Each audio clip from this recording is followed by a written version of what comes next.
ANYയുടെ புது வீடியோவிற்கு அனைவரையும் வரவேற்கிறேன். இன்றைய வீடியோ தொடங்கும் முன்பு மலையாளத்தில் கண்டிப்பாவது பார்க்க வேண்ட சில திரைப்படங்களை பற்றிய வீடியோவை உருவாக்க உத்தேசித்துள்ளேன். OTT வெளியான பிறகு உலகம் முழுவதும் மலையாள சினிமையை பற்றி பேசுகிறது. ஆனால் OTTயில் பழைய மலையாள படங்கள் கண்டுபிடிப்பது அவ்வளோ ஈஸி இல்லை. எனவே மலையாளத்தில் சிறந்த திரைப்படங்களை பற்றி டிஸ்கஸ் பண்ண போகிறேன். அந்த வீடியோவை பார்க்க வேண்டவர் இந்த சேனலை மறக்காமல் சப்ஸ்கிரைப் பண்ணுங்க.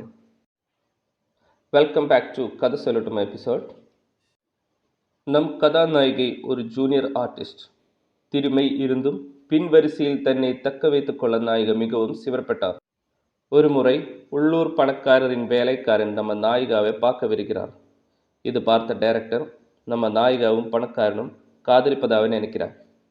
அதில் பிறகு நம்ம நாயிகாக்கு லீட் ரோல் கிடைக்கின்றன. சில நாடுகளுக்கு பிறகு இந்த நியூஸ் அந்த பணக்காரன் தெரியுது.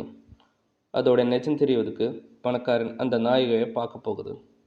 ஆனால் அவர் தான் அந்த பணக்காரன் என்பது அவர் சொல்ல மாட்டார்.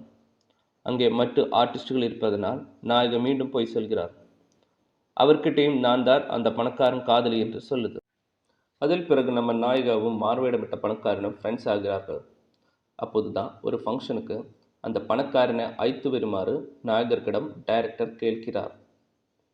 ஃபைனலி நான் நண்பன்கிட்ட தான் சொன்னது பொய் என்று சொல்லுது. இந்த பிரச்சனை பார்க்கறதுக்காக அந்த ஃப்ரெண்ட்ஸை பணக்காரன் நடிக்க வைப்பேன். அந்த ஃபங்க்ஷனுக்கு ஃபாரின்காரன் ஃப்ரெண்டு வருவேன்.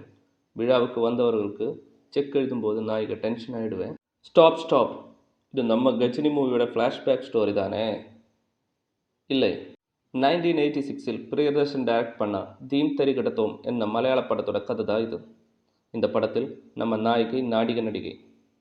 இன்னொரு மாற்றம், ஹீரோ அந்த பணக்காரன் கிடையாது. நாயகி கூட நடக்கிற காமெடி கேரக்டர் தான் இந்த படத்தோட ஹீரோ. ஓகே ஃப்ரெண்ட்ஸ், நெக்ஸ்ட் வீடியோவில் மலையாளம் நடிகர் விநாயகன் பற்றிய தகவல்களும் கண்டிப்பாக பார்க்க வேண்டாம் மலையாள படங்களை பற்றிய வீடியோவும் சேர்க்கப்படும். மறக்காமல் சப்ஸ்கிரைப் பண்ணுங்கள். தேங்க்யூ.